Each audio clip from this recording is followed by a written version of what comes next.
What's going on, everyone? Welcome back to the Scale News Update. If you're not familiar with the show, this is where we talk about the news topics that happened in the scale world of RC over the past week.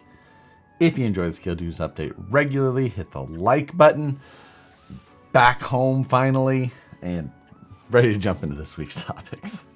First for this week, a drift topic. We don't often talk about drift topics, but it's interesting enough that Traxxas has come out with a drifter.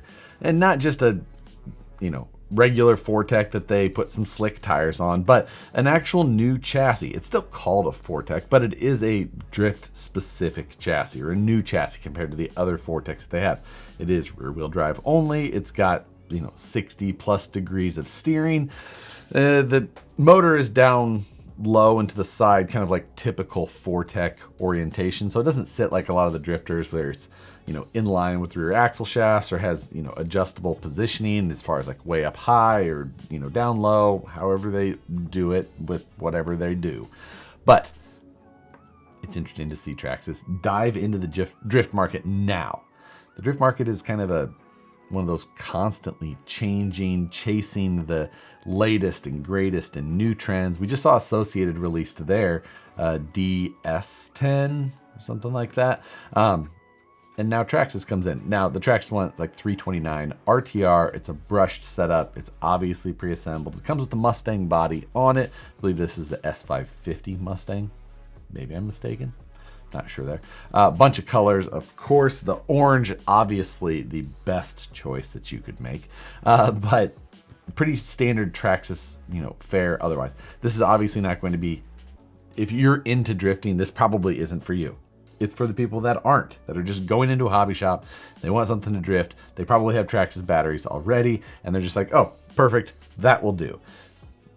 You have to imagine that is the aim for it. Price point conscious as well. Clipless body system, which is fantastic. They do such a good job with that. It does say that this is a 200 millimeter chassis, so it should be compatible with other bodies as well, which is good because the Fortec line has sometimes jumped outside of the widely available body option area.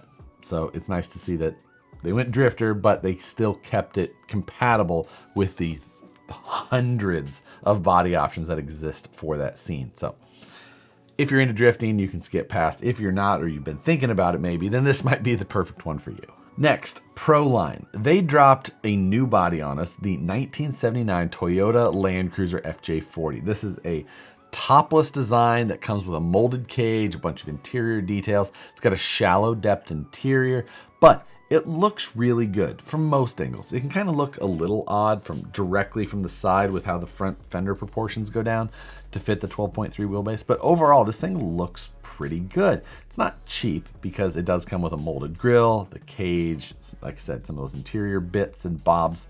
But I mean, it's nice to see a new body option like this come out from Proline just as a regular body option, not on a full truck, under an Axial name or anything like that, as they have that ability. Just, they could have had a design like this and meant, nope, that's going on a full truck and we'll call it something new.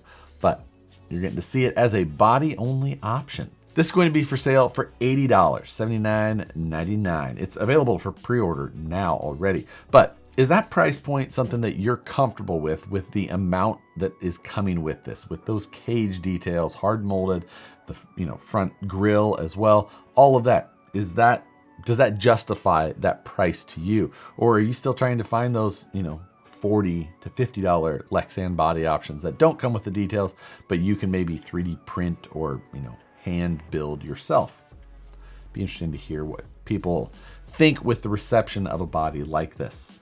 And speaking of bodies that aren't Jeeps, Proline also re-released the 2001 Jeep Cherokee. Not a real Jeep. Square headlights, doesn't count. Cherokee things. 2001, that was a good year for Cherokees, maybe? I don't know. Proline had the Cherokee out before, and now I'm not sure if this is different in any way or not. From what I can tell, the sizing is different than the Axial version from before. I saw some people saying, I wonder if the Axial grille will fit on that. I don't think so. I think that this is a considerably smaller body than that Axial SCX-10-2 Jeep Cherokee was. So you're gonna have to find some different options there, but maybe there already exists some if this is sized the same way that the previous versions from Proline were. So if you're a Cherokee fan, I know there's a lot of you out there, then you can buy this and spend as much on an RC truck as a Cherokee costs. I kid. I know you can't get Cherokees that cheap anymore. Next, if you purchase the Jimmy's 4x4 Moonbuggy package that I've got on my website, where you can build your own Moonbuggy with all of the files and 3D printed jigs and fixtures that I have, then you may also be interested in these laser cut panels. These were designed by Jeff for Rex Racer, Mod 19, whatever you want to call them. He designed these up and I put them on the same location where I've got the other laser cut parts for the Jimmy's Moonbuggy. So if you want to just simple, easy way to get your panels done, these are absolutely worth checking out. Jeff did an excellent job on his buggy with these exact panels, which is shown over my shoulder here. So absolutely worth checking out if you just want to go the easy route, which I think I'll be trying here shortly.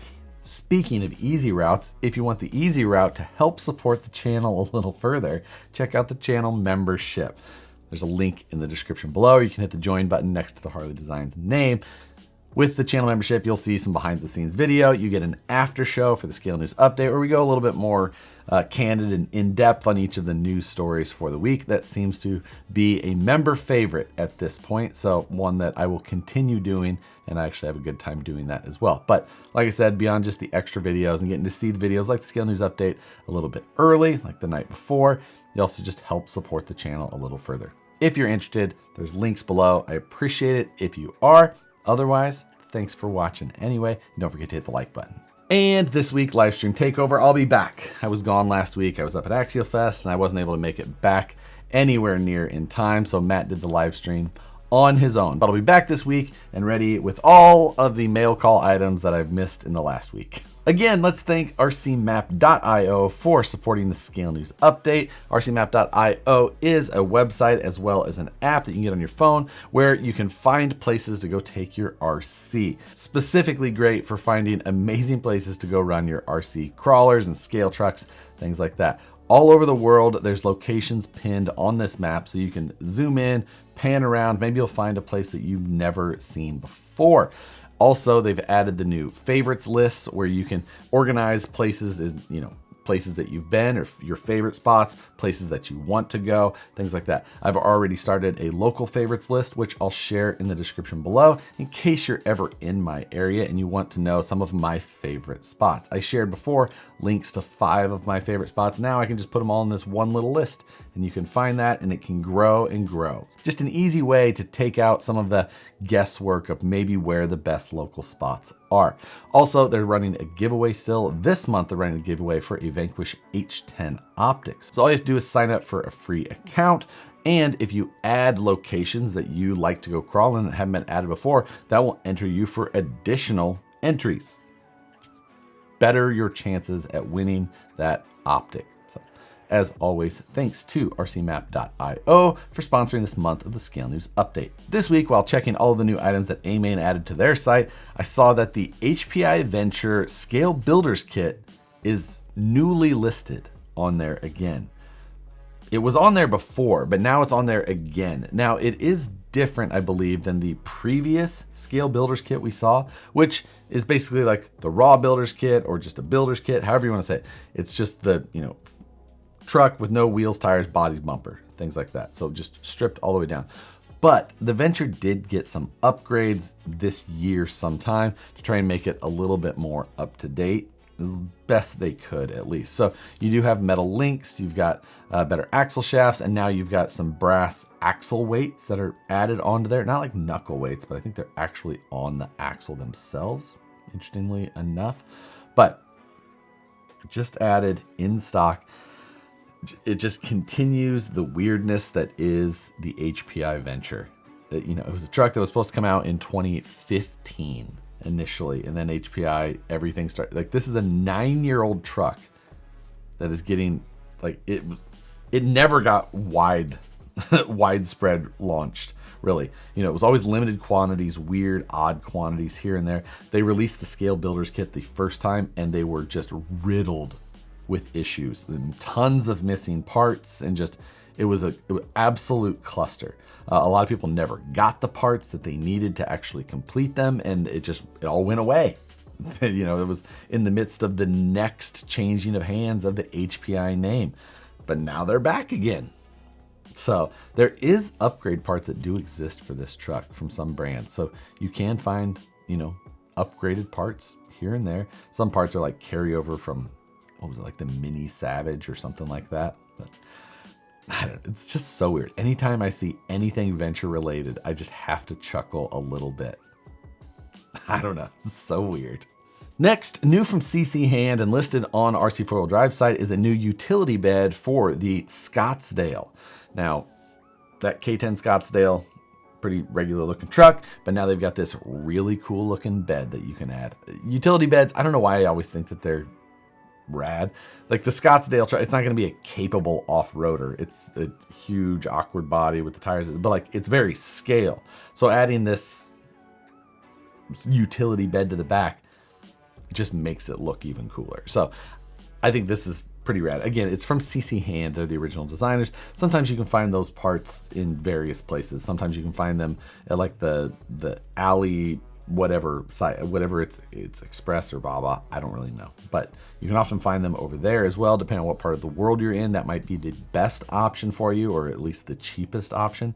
If you're in the US, I think RC 4-wheel drive is probably your cheapest option, but I can't say that for sure.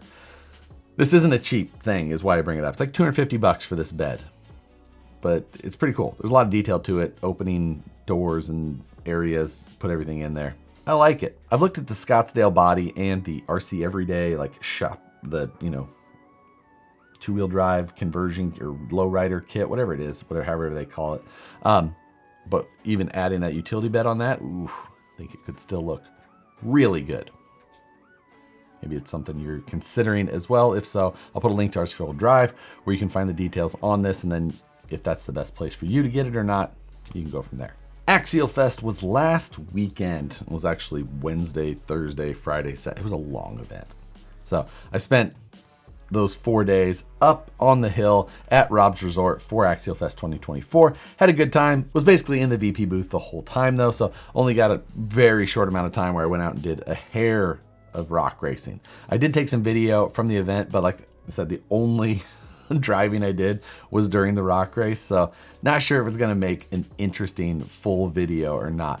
It was a, you know, long enough rock race, so maybe there's enough, but I don't know. It's going to be real hard to say for sure. So if you see a video on that or not is still, well, you know, I have to look through everything anyway.